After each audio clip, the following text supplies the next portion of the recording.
Hello guys, good evening. नमो नमः, नमः संस्कृताय। मैं माला मैम आप सभी का हार्दिक स्वागत और अभिनंदन करती हूँ आपके अपने यूट्यूब चैनल यमएस क्लासेस 1 में। आज की जो हमारी प्रश्नोत्तरी है वह कारक विचार पे प्रश्नोत्तरी है। और प्रश्नोत्तरी कारक विचार पे कौन सी विभक्ति पे है? तो चतुर्थी विभक्ति संप्रदान कारक। तो आइए हम लोग चलते हैं प्रश्नोत्तरी की तरफ। कारक विचार पे यह प्रश्नोत्तरी यूपीटीसी, एलटी, बीपीएससी, टीआई 4 सभी के लिए इंपॉर्टेंट है। तो आप इसको देख सकते हैं प्रश्नोत्तरी का। और हमारे चैनल का नाम है यमएस क्लासेस 1। यदि आपको जो है हमारा क्लास अच्छा लगे तो हमारे चैनल को लाइक, सब्सक्राइब, शेयर जरूर करिएगा। तो चलते हैं प्रश्नोत्तरी की तरफ। पहला प्रश्न आपके सामने प्रश्न हमारा पहला है, रुच्यर्था नाम प्रियमाण सूत्रे अस्मिन् विधानम वर्तते। जो रुच्यर्था नाम प्रियमाण है वह सूत्र है, सूत्र विधान करता है। किसका विधान करता है? चतुर्थी विभक्ति का विधान करता है। क्या? षष्ठी संबंधस्य षष्ठी विभक्ति का जो है करता है। क्या? तृतीया करणस तृतीया करता है। क्या? प्रथमा कर्ता करता है। किसका करता है? यह सूत्र। तो सूत्र देखकर उत्तर पूछा है कि रुच्यर्था नाम प्रियमाणा यह किस सूत्र का विधान करता है? तो पहले प्रश्न का हम आंसर लेंगे दोस्तों। पहले प्रश्न का हमारा आंसर जाएगा चतुर्थी संप्रदान, यानी कि चतुर्थी विभक्ति और संप्रदान कारक है रुच्यर्था नाम प्रियमाणा सूत्र। तो पहले प्रश्न का यहाँ पे पहला आंसर सही होता है। आगे हम बढ़ेंगे प्रश्न संख्या 2 की तरफ। दूसरा प्रश्न यहाँ पे है, रुच्यर्था नाम प्रियमाणा अनेन सूत्रेण का संज्ञा भवति। जो रुच्यर्था नाम प्रियमाण है उसकी कौन सूत्र संज्ञा कौन सी है? तो करण कारक है क्या? कर्ता कारक है क्या? संप्रदान कारक है क्या? या फिर जो है कर्म कारक है क्या? या फिर संप्रदान कारक है? कौन सा कारक है? रुच्यर्था नाम प्रियमाण अनेन सूत्रा का संज्ञा भवति। तो यहाँ पे हमारा प्रश्न संख्या 2 का आंसर जाएगा। आंसर लेंगे प्रश्न संख्या 2 का। यहाँ पे आंसर है रुच्यर्था नाम प्रियमाणा अनेन सूत्रेण का संज्ञा भवति। आंसर जाएगा संप्रदान कारक संज्ञा भवति। तो प्रश्न संख्या 2 का यहाँ पे डी आंसर सही होता है। तो प्रश्न संख्या 2 नंबर का यहाँ पे डी आंसर करेक्ट करिएगा। आगे हम बढ़ेंगे प्रश्न संख्या 3 लेते हैं। प्रश्न संख्या तीसरा आपके सामने है। प्रश्न है, रुच धातु योगे क संप्रदान संज्ञा भवति। जो रुच धातु है, रुच धातु की योग में किसकी संप्रदान संज्ञा होती है? तो किसकी होती है दोस्तों? प्रियमाण की होती है क्या? प्रियमाणम की होती है क्या? प्रियमाण की होती है क्या? या प्रियमार की होती है? किसकी होती है? रुच आदि धातु के योग में किसकी संप्रदान संज्ञा होती है? तो प्रश्न संख्या 3 का यहाँ पे आंसर क्या होगा? तो प्रश्न संख्या 3 का यहाँ पे आंसर लेंगे दोस्तों। प्रश्न संख्या 3 का यहाँ पे है, सूत्र कहता है रुच्यर्था नाम प्रियमाण। रुच धातु की योग में किसकी संप्रदान होगी? तो प्रियमाण की संप्रदान होगी। यानी कि प्रश्न संख्या 3 का यहाँ पे सी आंसर सही होता है। यानी कि जो है प्रियमाण यहाँ पे करेक्ट आंसर हो जाएगा। तो प्रश्न संख्या 3 का सी आंसर करेक्ट है। आगे हम लेते हैं 4 प्रश्न को। प्रश्न संख्या 4 आपके सामने है। प्रश्न है, अनुक्त संप्रदान का विभक्ति भवति। अनुक्त संप्रदान का विभक्ति भवति तृतीया विभक्ति, द्वितीय विभक्ति, चतुर्थी विभक्ति या सप्तमी विभक्ति। तो अनुक्त संप्रदाय की कौन सी विभक्ति होती है यह पूछ रहा है। उक्त की प्रथमा, अनुक्त की कौन सी होगी यह पूछ रहा है। तो अनुक्त संप्रदान की पूछा है कौन सी विभक्ति होगी? तो प्रश्न संख्या 4 का यहाँ पे आंसर जाएगा चतुर्थी विभक्ति। ठीक है, तो प्रश्न संख्या 4 का यहाँ पे सी आंसर सही होता है। तो प्रश्न संख्या 4 का सी सही करिएगा। आगे बढ़ते हैं प्रश्न संख्या 5 की तरफ। प्रश्न संख्या 5 यहाँ पे है, रुच्यर्था नाम प्रियमाण इति सूत्रो उदाहरणम अस्ति। ठीक है, इति है दोस्तों। तो रुच्यर्था नाम प्रियमाण यह जो सूत्र है, सूत्रो उदाहरण, इस सूत्र का उदाहरण कौन सा है? प्रश्न संख्या 5 का आंसर पूछा कौन सा सही है? तो विष्णुवे रोचते भक्ति सही है क्या? विष्णु रोचते भक्ति सही है क्या? विष्णुम रोचते भक्ति सही है क्या? या विष्णु न रोचते भक्ति सही है? क्या सही है? रुच्यर्था नाम प्रियमाणक इस सूत्र का उदाहरण। तो सूत्र का कहता है कि रुच्यर्था नाम जिसको प्रिय हो उसमें चतुर्थी विभक्ति लगती है। जिसको जो चीज़ प्रिय हो, जिस व्यक्ति को प्रिय हो उसमें चतुर्थी लगती है। तो यहाँ पे विष्णु को क्या प्रिय है? भक्ति प्रिय है। तो विष्णु में चतुर्थी विभक्ति लगेगी। प्रश्न संख्या 5 का आंसर यहाँ पे होगा दोस्तों। तो प्रश्न संख्या 5 का आंसर लेते हैं। यहाँ पे आंसर जाएगा हमारा ए की तरफ, विष्णुवे रोचते भक्ति।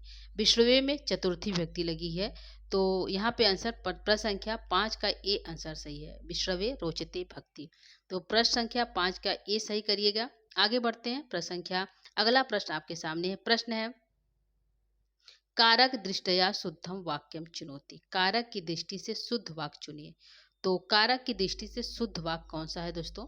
तो मया न रोचते वाक्यम, मुझे वाक्य नहीं रोचते हैं। मम रोचते वाक्यम, मुझे वाक्य रोचते हैं। मह्यम न रोचते वाक्यम या मई न रोचते वाक्यम। तो यहाँ पे प्रश्न संख्या 6 का क्या आंसर सही हो जाएगा दोस्तों? तो प्रश्न संख्या 6 कहता है कि कारक दृष्टया शुद्धम वाक्यम चुनौती, कारक की दृष्टि से शुद्ध वाक्य चुनिए। तो आंसर में आ जाएगा, क्योंकि यहाँ पे जो शुद्ध वाक्य है रुच धातु का प्रयोग हुआ है। किसका हुआ है? रुच धातु का प्रयोग हुआ, रोचते का प्रयोग किया गया। यदि रुच धातु का प्रयोग नहीं होता तो यहाँ पे वाक्य सही होता है, लेकिन यहाँ पे रुच धातु के आने पर यहाँ पे चतुर्थी होगी। तो यहाँ पे आंसर में आ जाएगा मह्यम न रोचते वाक्यम। तो प्रश्न संख्या यहाँ पे 6 नंबर का सी आंसर करेक्ट है। ठीक है, तो प्रश्न संख्या 6 का सी आंसर सही है दोस्तों। आगे लेंगे प्रश्न संख्या, अगला प्रश्न है, अगला प्रश्न संख्या 7 है। प्रश्न संख्या कहता है मह्यम न रोचते वाक्यम सूत्र इति उदाहरणम अस्ति। यह जो मह्यम न रोचते वाक्यम, यह सूत्र किसका, यह उदाहरण किस सूत्र का है? तो यहाँ पे उदाहरण दिया है और सूत्र पूछ रहा है कि मह्यम न रोचते वाक्यम, यह उदाहरण किस सूत्र का है? तो ऑप्शन है कर्मणा यम भी प्रति सप्रदानम का है क्या, स्प्री रिप्सितः का है क्या, रुच्यर्था नाम प्रीमाणा का है क्या, या धारिर उत्मड़म का है? किसका यह उदाहरण है? प्रश्न संख्या 7। तो प्रश्न संख्या 7 कहता है कि मह्यम न रोचते वाक्यम, रुच धातु के प्रयोग आने पर सूत्र लगेगा रुच्यर्था नाम प्रीमाणम। तो प्रश्न संख्या 7 का यहाँ पे सी आंसर सही है। तो प्रश्न संख्या 7 का सी सही करिएगा। आगे बढ़ते हैं प्रश्न संख्या 8 की तरफ। 8वां प्रश्न लेते हैं। 8वां प्रश्न यहाँ पे कहता है कारक दृष्टया शुद्धम वाक्यम चुनौती, कारक की दृष्टि से शुद्ध वाक्य फिर पूछा है। तो अगला प्रश्न है कारक दृष्टया शुद्धम वाक्यम चुनौती, तो क्या सही होगा कारक की दृष्टि से? ऑप्शन है बालकस मोदकाम रोचन्ते, बालकाय मोदकाम रोचते, बालकम मोदकाम रोचन्ते, या बालका मोदकाम रोचन्ते। क्या सही होगा प्रश्न संख्या 8 का? तो प्रश्न संख्या 8 का यहाँ पे होगा बालक को लड्डू पसंद है। तो बालक को लड्डू जो है प्रिय है, पसंद है। रोचते धातु का प्रयोग किया गया, रुच धातु का। तो यहाँ पे हमारा आंसर जाएगा बालकाय मोदकाम रोचते। तो प्रश्न संख्या यहाँ पे प्रश्न संख्या 8 का यहाँ पे बी आंसर सही है। तो प्रश्न संख्या 8 का बी करेक्ट करिएगा। आगे बढ़ते हैं प्रश्न संख्या 9 की तरफ। 9वां प्रश्न है खाली स्थान है रोचते भक्ति रिक्त स्थान पूरयत। यहाँ पूछा है कि यह खाली स्थान है और रोचते भक्ति दिया हुआ, इस रिक्त स्थान की जगह क्या भरा जाएगा? तो 4 ऑप्शन यहाँ पे माता भरा जाएगा क्या, मातरम भरा जाएगा क्या, मात्रे भरा जाएगा क्या, या मात्रा? क्या भरा जाएगा रोचते भक्ति की? तो यहाँ पे जो है खाली स्थान है वहाँ पे क्या भरा जाएगा? तो रुच धातु के अर्थ में चतुर्थी लगेगी। तो माता का कौन सा जो है शब्द रूप यहाँ पे लगेगा, मतलब शब्द यहाँ पे सही है जिसमें चतुर्थी लगी हुई है। तो यहाँ पे ऑप्शन है माता, मातरम, मात्रे, माता। तो यहाँ पे क्या सही होगा दोस्तों? तो जो माता का जो शब्द रूप चलता है माता, मातरम, मात्रा, मात्रे, मातु, मातु, मातरी, हे मातर। तो यहाँ पे जो हमारा आंसर हो जाएगा प्रश्न संख्या 9 का मात्रे भरा जाएगा। क्या भरा जाएगा? मात्रे भरा जाएगा। तो प्रश्न संख्या यहाँ पे जो है मात्रे सही है। तो प्रश्न संख्या 9 का यहाँ पे कौन सा सही है? सी आंसर करेक्ट है। ठीक है, तो प्रश्न संख्या 9 का सी सही करिएगा। आगे बढ़ते हैं प्रश्न संख्या 10 की तरफ। 10 नंबर का प्रश्न भी कहता है कि खाली स्थान है भक्ति रोचते। तो किसको भक्ति रोचते? रिक्त स्थान पूरयत। तो विष्णु को भक्ति रोचते हैं क्या, विश्रवे के भक्ति रोचते हैं क्या, विश्रुम को रोकते हैं क्या, या विष्णु को? किसको भक्ति रोचते हैं? प्रश्न संख्या 10। तो यहाँ पर भी खाली स्थान है और रुच धातु का प्रयोग किया गया है दोस्तों। तो यहाँ पर भी भरा जाएगा भक्ति रोचते। तो क्या भक्ति रोचते? विश्रवे भक्ति रोचते। तो प्रश्न संख्या यहाँ पे हमारा जो है 10 का बी आंसर करेक्ट है। तो 10 का बी सही करिएगा। प्रश्न संख्या 10 का बी आंसर सही है। आगे लेंगे प्रश्न संख्या 11 की तरफ। प्रश्न संख्या 11 कहता है पित्रे बालका रोचते, पिता को बालक जो है पसंद है, अच्छा लगता है। रेखांकित पदे का विभक्ति अस्ति। तो यहाँ पे कौन सा विभक्ति जो रेखांकित पद है उसमें कौन सी विभक्ति लगी, यानी पित्रे में कौन सी विभक्ति लगी, यह पूछ रहा है। प्रश्न संख्या 11। ठीक है। प्रश्न संख्या 11 करा जो पितृ है उसमें विभक्ति कौन सी लगी हुई है? प्रथमा लगी हुई है क्या, द्वितीया लगी हुई क्या, चतुर्थी लगी हुई क्या या फिर सप्तमी? प्रश्न संख्या 11, प्रश्न संख्या 11 कहता है कि जो पितृ लगा हुआ है, पितृ बालकः रोचते रेखांकित पदे का विभक्ति अस्ति, तो आंसर जाएगा चतुर्थी विभक्ति अस्ति, यानी पितृ में जो विभक्ति लगी हुई है चतुर्थी विभक्ति लगी हुई है। तो प्रश्न संख्या 11 का सी आंसर सही होता है। तो प्रश्न संख्या 11 का सही आंसर सी है। तो सी को करेक्ट करिएगा। आगे बढ़ते हैं प्रश्न संख्या 12 की तरफ। 12 नंबर का प्रश्न यहाँ पे है, धारेर उत्तमड़म इति सूत्रो उदाहरणम अस्ति। नास्ति, अस्ति पूछा है दोस्तों, नास्ति नहीं होगा, अस्ति है। ठीक है, ठीक है।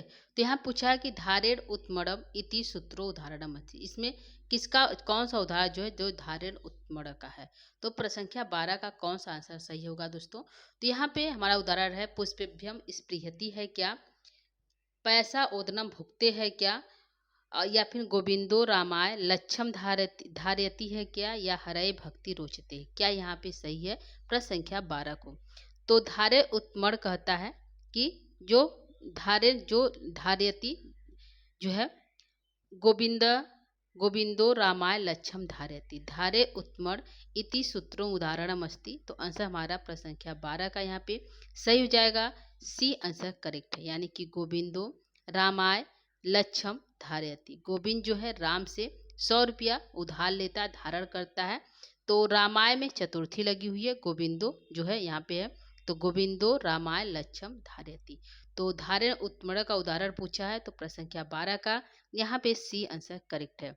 आगे बढ़ेंगे प्रश्न संख्या अगला प्रश्न लेते हैं। अगला प्रश्न है, श्यामा अशुपते सतम धारयति वाक्य अस्मिन् अशुपते शब्दगत विभक्ति भवति। यहाँ पूछा है अशुपति में कौन सी विभक्ति लगी हुई है? प्रथमा विभक्ति लगी हुई है क्या, द्वितीया लगी हुई है क्या, चतुर्थी है क्या या फिर सप्तमी है? प्रश्न संख्या 13, प्रश्न संख्या 13 कहता है कि श्यामा अशुपतये सतम धारयति। तो आंसर जाएगा जो अशुपतय है उसमें चतुर्थी विभक्ति लगी हुई है। कौन सा लगा है दोस्तों? चतुर्थी विभक्ति लगी हुई है। तो प्रश्न संख्या 13 का यहाँ पे सी आंसर सही है। आगे लेते हैं प्रश्न संख्या 14 नंबर का। प्रश्न संख्या 14 कहता है, श्याम अशुपते सतम धारयति अत्र किम पदम उत्तमड़म। यहाँ पे कह रहा है कि इसमें कौन सा ऐसा पद है जो उत्तमड़ है। ठीक है, धारे उत्तमड़म, धारण करता है उत्तमड़म, एक अधमड़ होता है एक उत्तमड़ होता है। तो जो देता है वो उत्तमड़ होता है, जो धारण करता है वह अधमड़ होता है। तो यहाँ पे श्याम अशुपतये सतम धारती, श्याम जो अशुपति से 100 रुपये धारण करता है। तो यहाँ पूछा कौन उत्तमड़ है, यानी कि कौन उत्तमड़ है? तो श्याम उत्तमड़ है क्या, अशुपतये है क्या, सतम है क्या या फिर धारयति है? क्या यहाँ पे सही होगा प्रश्न संख्या 14 नंबर का? तो यहाँ पे कौन सा आंसर सही होगा दोस्तों, आप बता सकते हैं। प्रश्न संख्या 14 कहता है कि धारेड उत्तमड़ में जो है उत्तमड़ कौन सा आंसर सही होगा? तो यहाँ पे हमारा आंसर लेंगे प्रश्न संख्या 14 का। यहाँ पे देने वाला उत्तमड़ होता है, लेने वाला अधमड़ होता है। तो श्याम ले रहा है अशुपति से 100 रुपये, तो श्याम कौन सा हो गया, अधमड़ हो गया, और उत्तमड़ कौन सा हुआ, अशुपति हो गया। क्योंकि दे रहा वो उधार दे रहा है, तो उधार देने वाला उत्तमड़ होता है। तो अशुपति यहाँ पे आंसर जाएगा प्रश्न संख्या 14 का बी आंसर सही। यह जो अधमड़ है यह उत्तमड़ है। तो अशुपति जो है दे रहा है 100 रुपया श्याम को, तो श्याम जो उसका ऋणी हो गया तो अधमड़ हो गया। तो प्रश्न संख्या 14 का यहाँ पे बी आंसर सही होता है। आगे लेंगे प्रश्न संख्या 15 को। प्रश्न संख्या 15 है, गोविंदो रामाय लक्षम धारयति। गोविंद जो है राम से 100 रुपया धारण करता है। अधोरेखांकी पदे कारकम विधायकम सूत्रमस्ति।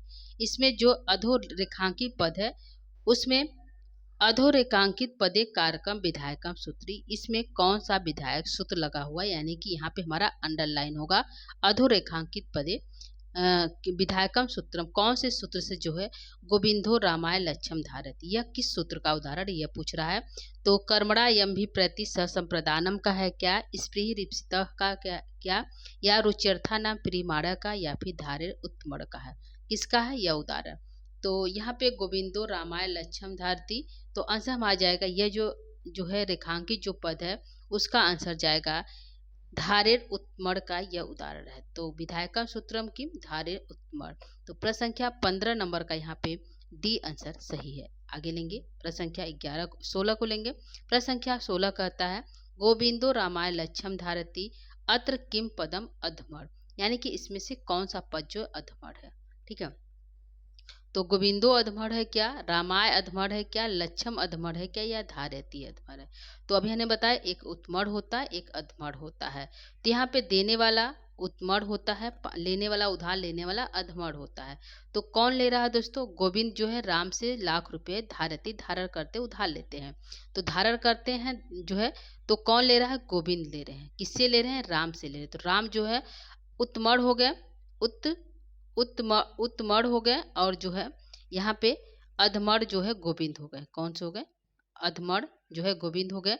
तो प्रश्न संख्या 16 का यहाँ पे ए आंसर सही है। तो प्रश्न संख्या 16 का ए आंसर सही करिएगा। आगे लेंगे प्रश्न संख्या 17 को।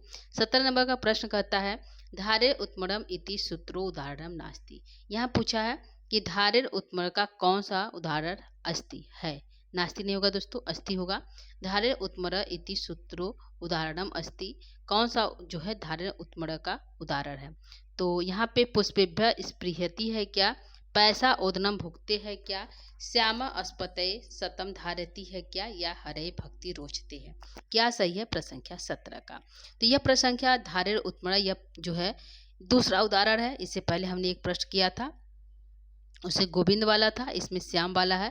तो यहाँ पे हमारा आंसर जाएगा यह उदाहरण जो है श्याम अस्पतय सतम धारती। धारण उत्मर का धारती जो है आपको दिखाई देगा धारण करने के अर्थ में।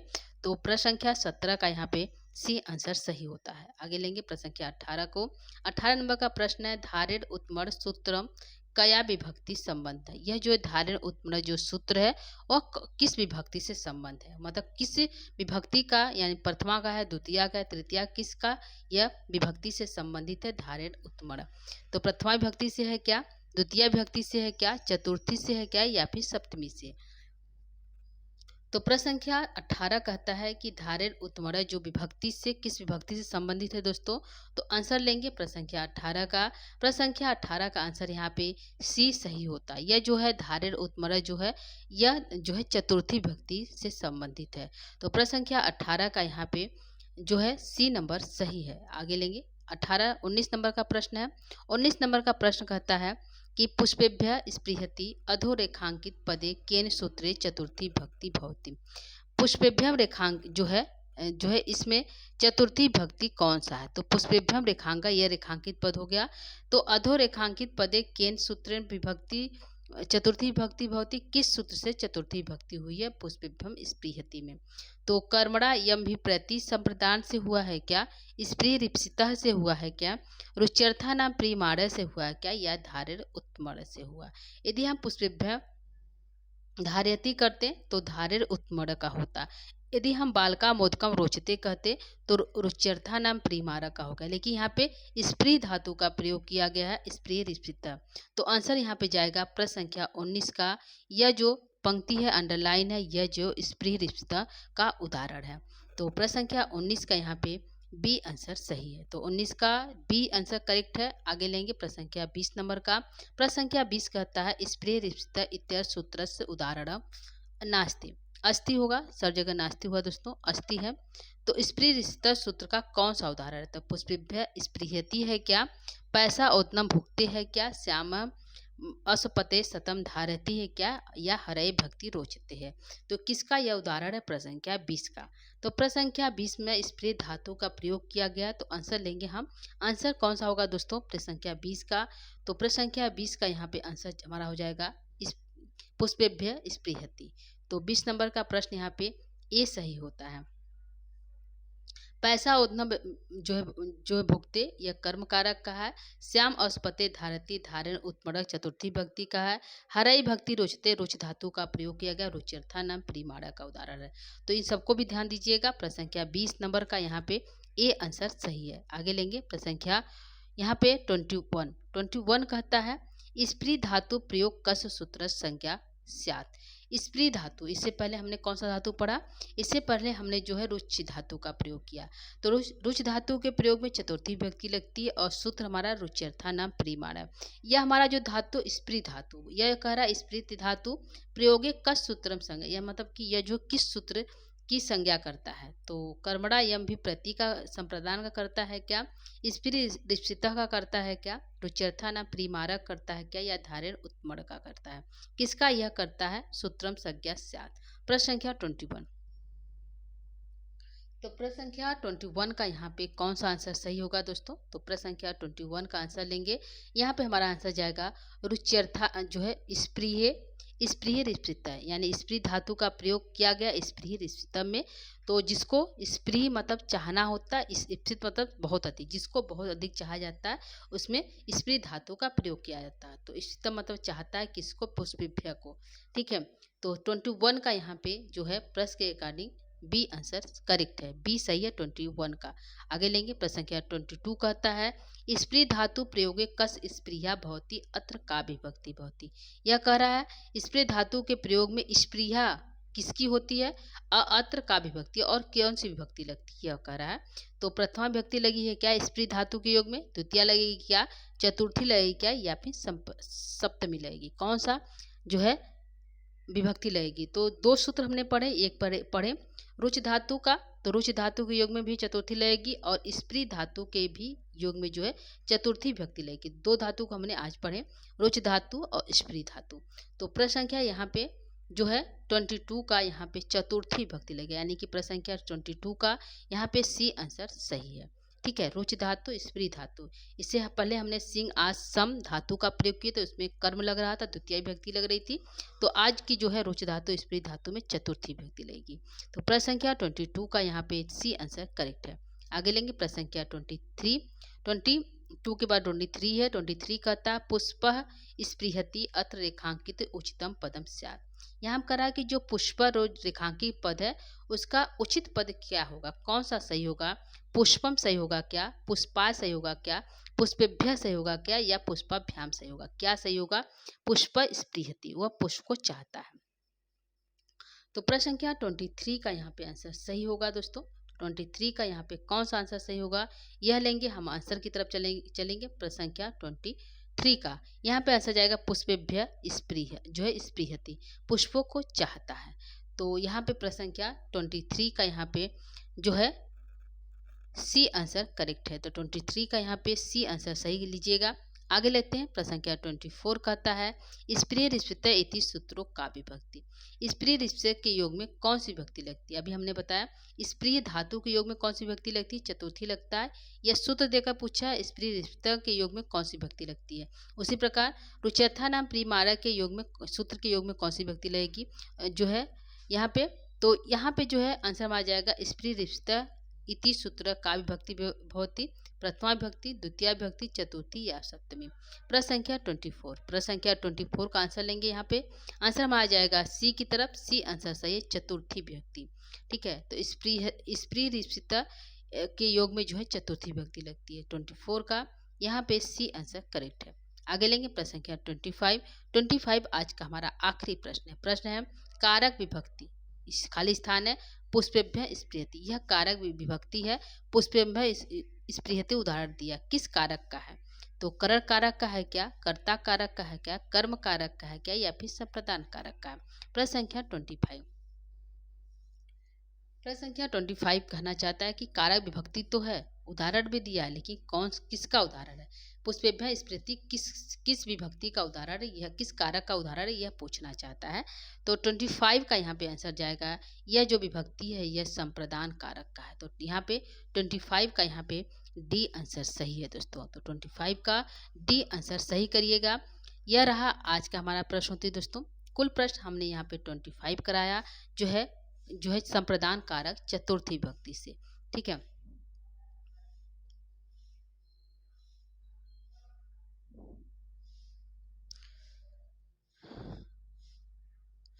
तो दोस्तों यह रहा आज की प्रश्नोत्तरी कैसा लगा जरूर बताइएगा, और आपके कितने सही हुए कमेंट बॉक्स में मैसेज के माध्यम से बता सकते हैं कि इतने सही हुए। तो आज की क्लास को यहीं पे हम समाप्त करेंगे। इसके साथ ही यदि आप हमारे चैनल पे पहली बार बने हैं और हमारे प्रश्नोत्तरी आपको अच्छा लग रहा है तो आप जो है हमारे चैनल को लाइक, सब्सक्राइब, शेयर जरूर करिएगा दोस्तों। तो आज के लिए इतना ही। कल जो है हम आगे की प्रश्नोत्तरी लेकर फिर जो उपस्थित होंगे, क्योंकि यहाँ पे अभी हमारा संप्रदान कारक से अभी सूत्र हमारे बाकी हैं, तो उन सूत्रों से हम प्रश्नोत्तरी लेकर पुनः उपस्थित होंगे। तब तक के लिए नमो नमः, नमः संस्कृताय दोस्तों। धन्यवाद। Thank you.